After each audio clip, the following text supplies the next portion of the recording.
Con nosotros se encuentra ya Joaquín Roses. Muchísimas gracias por estar con nosotros, Joaquín. Hola. Y bueno, él es cierto, en este caso, bueno, pues, hablo ya directamente contigo, tienes distintos títulos, podemos decir, te conocemos de diferentes maneras, pero en este caso está aquí en calidad de comisario de la exposición que nos va a ocupar durante la siguiente entrevista. Concretamente, el nombre de la exposición es Príncipes de las Letras, Inca, Garcilaso y Góngora, y la pueden ustedes ver desde el pasado 12 de abril hasta el próximo 12 de mayo en la Mezquita Catedral. Muchísimas gracias por atendernos. Sí, muchas gracias. Es hasta el 12 de julio. Ay, de julio, perdón, sí, que sí. le he querido quitar yo a mi tiempo. Va a estar expuesta, después de todo el esfuerzo que supone, al menos hay que mantenerla en exhibición 3 meses, hasta el 12 de julio. Por supuesto, más tiempo que tenemos para poder disfrutar de esta muestra. Claro que sí. ¿Cómo surge la idea de aunar dos grandes personalidades, como son las que le dan nombre también a esta muestra? Es que es sorprendente. Yo creo que hay pocas ciudades en España, sí, las cuales, en un espacio de tiempo corto, finales del siglo XVI, principios del XVII, sí, coincidan dos personalidades de la relevancia de Góngora y del Inca Garcilaso. Es que tienen un peso importante en la historia. Y bueno, y es que además están los dos enterrados en el mismo sitio, sí, en ese edificio mestizo que es la Mezquita Catedral de Córdoba. Ponerlos en relación, yo creo que se tenía que haber hecho incluso antes. Sí. De hecho, hubo algunas conexiones establecidas a principios del siglo por un erudito peruano que intentaba compararlos, pero de eso luego quedó poco, hasta que en un momento determinado, decidimos establecer conexiones muy curiosas, algunas de ellas, entre estas dos personalidades que al menos desde 1591 a 1616, que es la fecha en que muere el Inca Garcilaso, convivieron, son 25 años conviviendo en la ciudad de Córdoba. ¿Cuáles son esos nexos de unión? Bueno, el nexo más sorprendente quizá es que eran primos políticos. La tía paterna de Góngora, la hermana de su padre, estaba casada con Alonso de Vargas, que era el tío del Inca. O sea que la tía de Góngora era la tía política del Inca Garcilaso de la Vega. Así empiezan los nexos, pero luego van a vivir y firmar incluso documentos notariales en Córdoba, al menos a partir de 1591. Hay una serie de documentos del 31 de diciembre de 1591 por los cuales Góngora vende al Inca Garcilaso de la Vega parte de la herencia que ha recibido precisamente de su tía paterna, porque el Inca tiene la otra parte, que es la de su tío, Alonso de Vargas, el hermano de su padre, Sebastián Garcilaso de la Vega. Estos nexos de unión, ¿cómo quedan reflejados en toda la muestra de la que podemos disfrutar durante estos 3 meses? La muestra tiene un propósito eminentemente didáctico. Se trata de que la ciudadanía cordobesa y todos los visitantes de ese monumento, que son muchos, puedan, de un vistazo, mediante una serie de paneles, unos 20 paneles didácticos, estudiar estas conexiones que van más allá de lo familiar o lo económico. También hay conexiones textuales, amigos comunes, amigos del Inca, eruditos, eran también amigos de Góngora.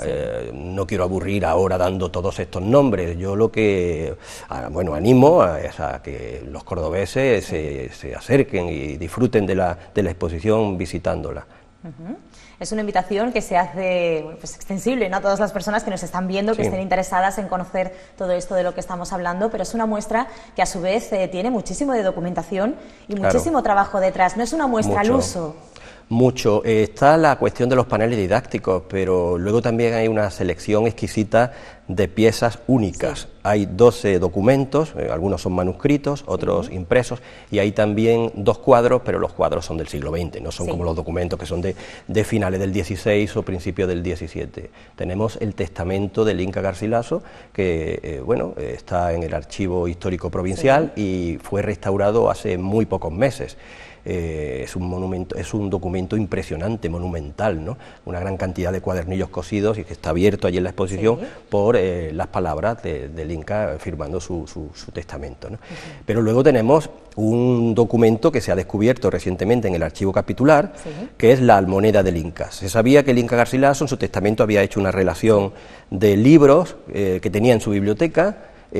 Sobre todo esto se trabajó a mediados del siglo XX en México y se publicó un artículo, un importante garcilasista, pero la gongorista Amelia de Paz se ha topado con un documento que es la almoneda, o sea, es una relación de libros que son puestos a la venta y esos libros eran de la biblioteca del Inca, ese documento no se conocía, se expone por vez primera en la exposición, incluso sabemos los nombres de los compradores de esos libros. Desde el punto de vista de la investigación, y bueno, yo me dedico a la investigación desde hace muchos años como profesor de la universidad, esto es un hallazgo de repercusiones muy importantes, sí. ¿Somos conscientes del peso que tiene todo esto?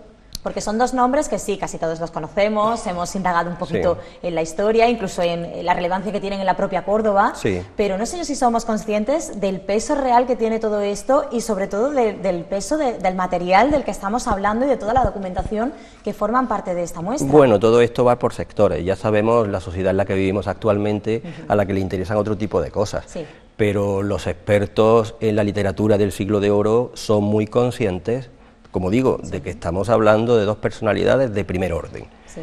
Y esto es difícil encontrarlo, podemos hablar de Salamanca, de Madrid o de Toledo, cualquier otra ciudad. Encontrar dos personalidades en la misma ciudad como el Inca Garcilaso y Góngora, bueno, es que Góngora cambia el panorama de la poesía escrita en español, en España y en América. Se escribe de una manera antes de Góngora y después de Góngora, y en la literatura de América Latina siguen venerándolo como un auténtico dios, ahora incluso en el siglo XXI. El enclave también es maravilloso, que también hay que tenerlo en cuenta. Sí, claro, esta exposición está organizada por el Foro Ocio del Cabildo Catedral, más el Instituto Nauta, más la Catedral Góngora, que lleva ya 4 años funcionando, de la Universidad de Córdoba. Y luego hay una lista casi interminable de colaboradores. Entonces, poder exponer en la misma mezquita catedral, que sabemos que va a ser visitada por innumerables turistas, y que cualquier cordobés, hay que recordarlo aquí, porque estas cosas funcionan como un servicio a la ciudadanía, como dije antes, cualquier cordobés con solo pasarse, nacido en Córdoba o residente en Córdoba, solo pasarse por las taquillas en el Patio de los Naranjos, tiene la entrada gratuita a la mezquita. Entonces son 2 visitas en una. Algo impresionante y único en el mundo, que es la mezquita, más una exposición que va a estar 3 meses, pues fomentando, propiciando que los cordobeses sepan a quiénes nacieron y vivieron aquí, y cuyos mensajes siguen teniendo, son lecciones para el futuro, son lecciones para nuestro presente y para el futuro, porque el mensaje del Inca es el mensaje de la conciliación, de la armonía, del equilibrio. El Inca representa las 2 sangres, la sangre quechua y la sangre española. Representa a América y representa a Europa. Toda la cultura latina, italiana. El Inca traduce los diálogos de amores de León Hebreo, que es un tratado donde se propicia o se propugna que el diálogo es la base de entendimiento del ser humano. Hoy más que nunca este tipo de mensajes tienen que estar vigentes, son necesarios para construir nuestro presente y dejar un buen futuro a los que nos sigan, a nuestros hijos. Eso por la parte del Inca. La parte de Góngora, bueno, pues como dije antes, él lo decía muy claro, quiero escribir de tal manera que la lengua castellana alcance la excelencia de la latina, y lo consiguió. Algo que no hay que perder. A pesar del tiempo. No. Algo que no hay que perder y que debemos seguir valorando. Es que los clásicos son un refugio. Los clásicos no son una pieza, un mamotreto de museo. Los clásicos nos permiten entendernos a nosotros mismos. Entonces, toda esta época un poco banal, frívola, de decadencia que vivimos, pues no sé, quizá hay una ética y una estética de la resistencia que tiene que ver con la asunción de nuestro propio pasado y la reivindicación de las grandes aportaciones de los maestros clásicos. ¿Qué le aporta a la ciudad, hablando de aportaciones, una cita como esta? Bueno, todo lo que tenga que ver con el desarrollo cultural al más alto nivel, porque aquí no estamos hablando de actividades cíclicas ligadas a lo folclórico o a lo turístico. Entonces, esto es una cita de alto nivel, podemos decir que permite a gran parte de los cordobeses que no tienen acceso a este tipo de información, pues de primera mano ahí tener en esos paneles toda la información sintetizada de muchos años de investigación previa. Yo en su momento escribí un artículo que presenté como ponencia a un congreso sobre este asunto, que se publicó el año pasado, en 2017, y ahora se trata de que esa investigación se difunda en la sociedad. La promoción del conocimiento es uno de los objetivos, y la difusión y la divulgación, la alta divulgación, es uno de los objetivos de la universidad, ¿no?, del trabajo universitario. Y creo que eso aporta eso, pero bueno, también aporta un reclamo añadido o sea, hay algo nuevo dentro de esa mezquita catedral que el visitante se va a encontrar. Hace pocos días pues estuve visitando la exposición para comprobar algunos elementos de las vitrinas, y claro, yo vi que los turistas que estaban normalmente allí, porque además está en un sitio privilegiado, está muy cerca del Mirrá y cerca de la capilla de San Bartolomé, donde está la urna de Góngora, pues estaban pues haciendo sus fotos también a los paneles, a las piezas expuestas, impresos de principios del siglo XVII maravillosos, libros donde aparecen dedicatorias al Inca Garcilaso, o poemas del propio Góngora, un poema en latín, en un libro, el libro de Francisco de Castro de Arte Retórica, que contiene un poema escrito en latín de Góngora, dedicado a este jesuita, ¿no?, estudioso de retórica, Francisco de Castro.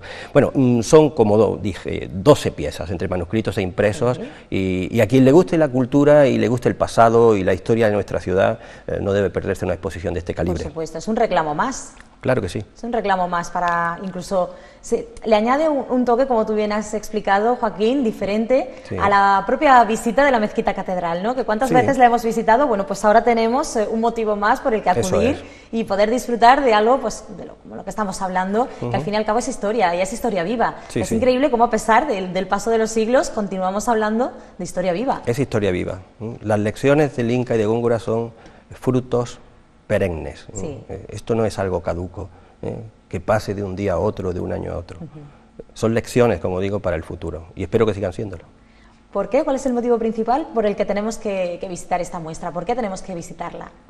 Pues conocer a estos príncipes de las letras. Pues porque, según decía Aristóteles, uno de los criterios máximos de felicidad del ser humano es el ansia de conocimiento. Y cualquier ser humano que no tenga ansia de conocimiento, acercarse a lo que desconoce, está medio muerto. Así que ese es el principal motivo. Ese es el principal motivo. Claro, el principal motivo es que hay que leer, hay que ilustrarse, hay que conocer. Y tanto. Y hay que empaparse de la historia viva de nuestra ciudad. Y sobre todo hay que disfrutar de algo que al fin y al cabo es tan nuestro. Claro, también lo decían los viejos filósofos. Es el deseo y el placer el que mueve el mundo. Y el placer por la lectura, por el conocimiento, es también placer. Claro, es verdad que el placer continuado también cansa, pero término medio, equilibrio... Ahí está la virtud, ¿no?